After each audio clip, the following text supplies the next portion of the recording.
भक्त बंधु और बहनों, आज इस वीडियो में दुर्गा सप्तशती पाठ अध्याय 13 का व्याख्यान करूंगी। राजा सुरथ और वैश्य को देवी का वरदान। महर्षि मेधा ने कहा, हे राजन, इस प्रकार देवी के उत्तम महात्मा का वर्णन मैंने आपको सुनाया। जगत को धारण करने वाली इस देवी का ऐसा ही प्रभाव है। वही देवी ज्ञान देने वाली है और भगवान विष्णु की इस माया के प्रभाव से तुम और यह वैश्य तथा अनविवेकी जन मोहित होते हैं और भविष्य में होते रहेंगे। हे राजन, तुम इसी परमेश्वरी की शरण में जाओ। यही भगवती आराधना करने पर मनुष्य को भोग, स्वर्ग तथा मोक्ष प्रदान करती हैं।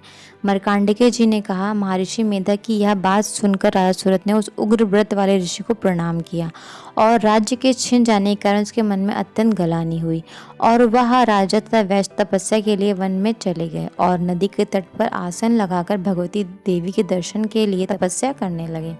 दोनों ने नदी के तट पर देवी की मूर्ति बनाई और पुष्प, धूप, दीप तथा हवन आदि द्वारा पूजन करने लगे। पहले उन्होंने आहार को कम कर दिया, फिर बिल्कुल निराहार रहकर भगवती मन लगाकर एकाग्रता पूर्वक उनकी आराधना करने लगे।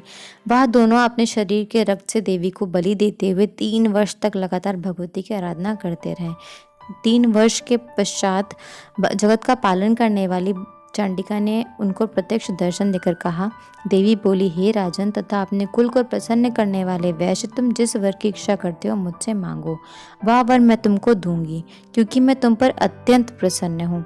मार्कंडेय जी ने कहा, यह सुन राजा ने अगले जन्म में नष्ट न होने ले अखंड राज तथा इस जन्म में बलपूर्वक अपने शत्रु को नष्ट करने के पश्चात पुनः अपना राज्य प्राप्त करने के लिए भगवती से वरदान मांगा। और वैश्य ने भी, जिसका चित्त संसार की ओर से विमुख हो चुका था, तब भगवती से अपनी ममता तथा अहंकार रूप शक्ति को नष्ट कर देने वाले ज्ञान को देने के लिए कहा।